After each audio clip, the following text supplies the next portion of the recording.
weiß, ich rauch zu viel.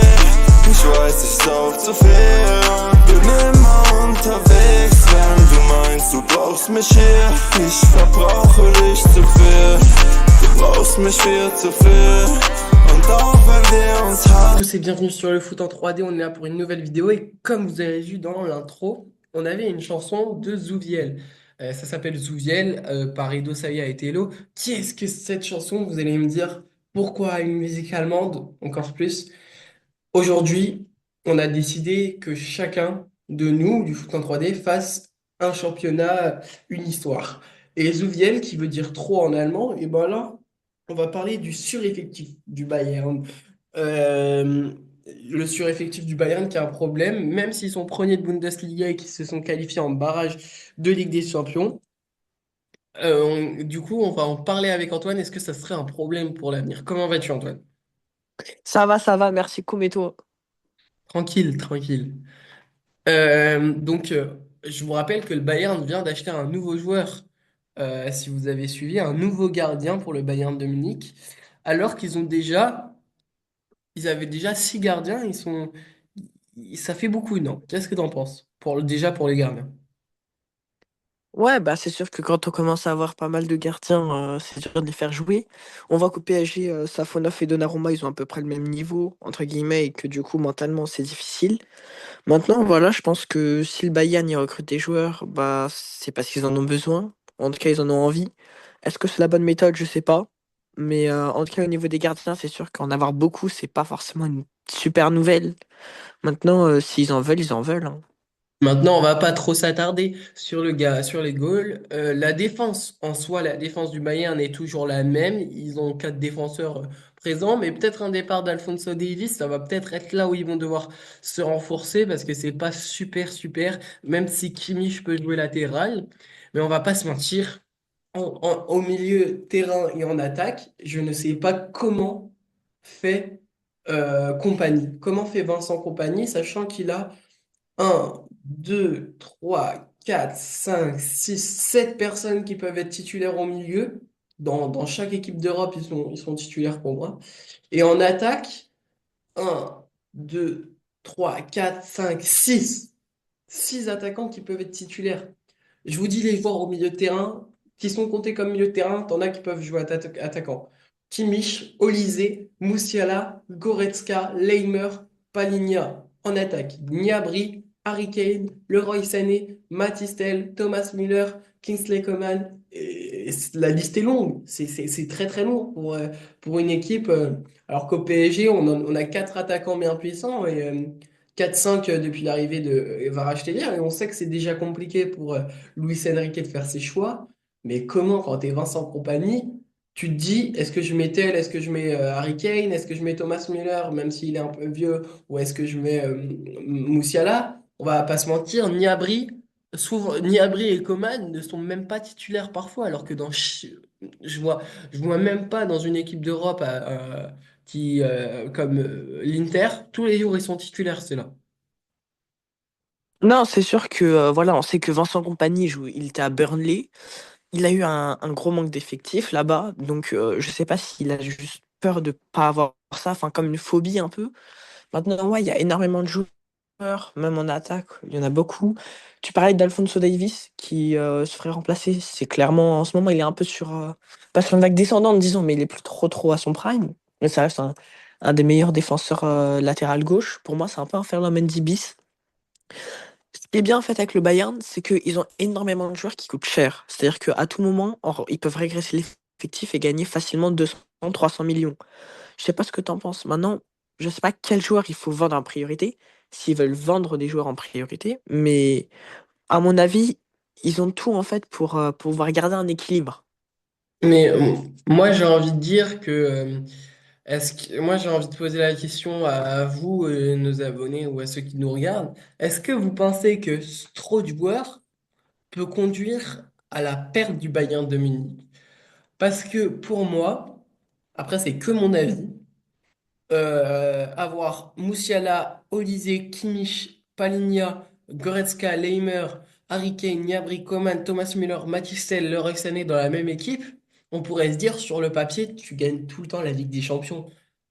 Après, Euh, après tu me diras, Thomas Müller, il est plutôt jeune, et Mathys Tel qui peut se barrer rapidement à Tottenham, Arsenal, tout ça. Donc en oui, mais soi, ouais, mais un Thomas Müller à la 80e, à la 70e, ça fait du sale parce qu'il peut faire les bonnes passes au bon moment. non, non, c'est clair que forcément, il a toujours sa patte, ses deux pattes, qu'il est toujours un des meilleurs joueurs, que ce soit en passe, même sur le terrain, il donne un regain à l'équipe en fait. Il n'est pas capitaine pour rien, si tu veux, tu vois. Neuer, Müller, c'est des joueurs qui viennent réellement en fait du centre du Bayern, et qui méritent clairement de rester là longtemps. Maintenant, voilà, enfin, je vois en tout cas quand je regarde les matchs du Bayern qu'à la 80e, bah, il fait plus les efforts défensifs, le gamin, parce qu'il est plus tout jeune. Bah, moi, j'ai envie de dire que le problème du Bayern, parce que moi, pour moi, d'avoir trop d'attaquants ou trop de milieux, ça cause la perte d'une équipe parce que l'entraîneur ne sait pas qui mettre et après, ça crée des tensions dans le vestiaire. Parce que par exemple, Michael Olise, qui est vraiment un crack, ils l'ont acheté, mais ils n'auraient pas dû, parce qu'ils ont déjà Jamal Musiala, ils ont déjà Gnabry, ils ont déjà Leroy Sané, ils ont déjà Kingsley Coman, ils ont Harry Kane, Thomas Müller, Mathys Tel. Et là, je t'ai cité, mais pas tous les noms qui pourraient remplacer Michael Olise. Et il faut savoir qu'au goal, Neuer, il est plus tout jeune et il va faire son temps. Ils en ont 5 derrière, mais t'en as aucun qui est du même niveau que Neuer. En défense, la charnière, elle est pas mal, mais des remplaçants qui peuvent être meilleurs que cette charnière, il n'y a personne. Je suis totalement d'accord. Maintenant, en ce moment, ils sont premiers du championnat. Donc ça veut dire que ça marche. Les joueurs, ils se plaignent pas. Donc ça veut dire que c'est pas un problème pour eux. Est-ce que dans leur contrat, ils ont quelque chose qui disent que comme quoi il y aura beaucoup plus de joueurs? J'en sais rien. Mais en tout cas, pour moi, du moment que ça marche, on peut pas leur en vouloir. C'est vrai que bon, ils ont beaucoup de joueurs il manque clairement, hein, il manque d'effectifs sur le banc. Je pense que en fait, il y a très peu de joueurs qui choisissent le Bayern vraiment comparé à un club comme le Real ou Man City.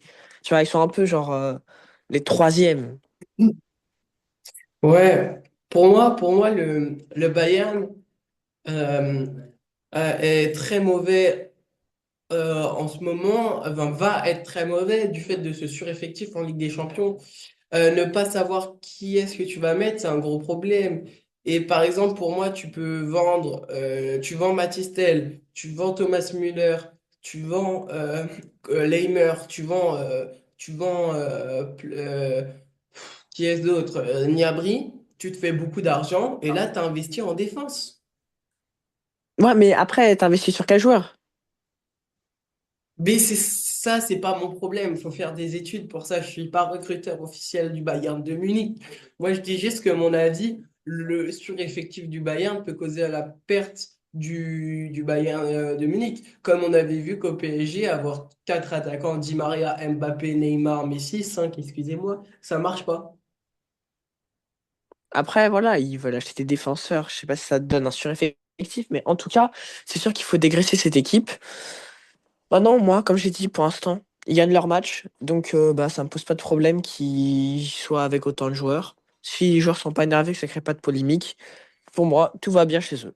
Moi, ça va juste dépendre de comment ça va jouer après. Comment ils vont jouer la suite de saison, la suite de Ligue des Champions. Chelsea n'avait pas réussi à faire ce qu'ils sont en train de faire. Je pense qu'avoir acheté, en fait, ça fait longtemps qu'ils ont tous ces joueurs, mais en achetant Michael Olise, en achetant Palinha, en achetant le nouveau gardien, ça fait un peu trop à mon goût. Donc, je pense que on va devoir observer ce qui va se passer. On va devoir observer de comment Vincent Kompany va encore gérer ça. Et est-ce que pour moi, il réussit bien à jouer, à faire jouer tout le monde entre la Bundesliga et la Ligue des Champions, il réussit à bien faire tourner. Début de saison, c'était pas très bien pour le Bayern. On voit qu'en Ligue des Champions, c'est un peu plus compliqué, mais c'est toujours mieux que certains clubs. Mais en Bundesliga, ça tourne bien. 51 points, 42 points pour le deuxième, donc 10 points dessus, un 9. Franchement, il n'y a pas trop de problèmes pour moi pour la Bundesliga allemande. Mais j'ai juste envie de dire que pour finir l'histoire, que le Bayern ça va être compliqué en Ligue des Champions. Mais que vous inquiétez pas que le Bayern va revenir puissant s'ils réussissent à vendre quelques joueurs rapidement. Parce que comme c'est moi qui m'occupe de la Bundesliga, j'espère qu'il y aura bien le Bayern Leverkusen et, euh, et le Bayern de Munich en demi-finale de Ligue des Champions. Bah écoute, merci hein, Koum. Merci les gars, si vous aimez ces petits épisodes, on parle d'un pays, donc chacun parle du sien avec la musique avant pour vous faire découvrir un peu la culture du pays en parlant foot en même temps. Abonnez-vous, mettez un like. On vise toujours les 100 abonnés. Comme on l'a dit dans une prochaine vidéo, je sais pas si ça va sortir sur celle de Neymar. Regardez celle sur Neymar, elle est incroyable, que d'émotions. J'ai pu la faire avec Angelo, c'était franchement trop de chance j'avais. Donc merci Antoine, allez ciao.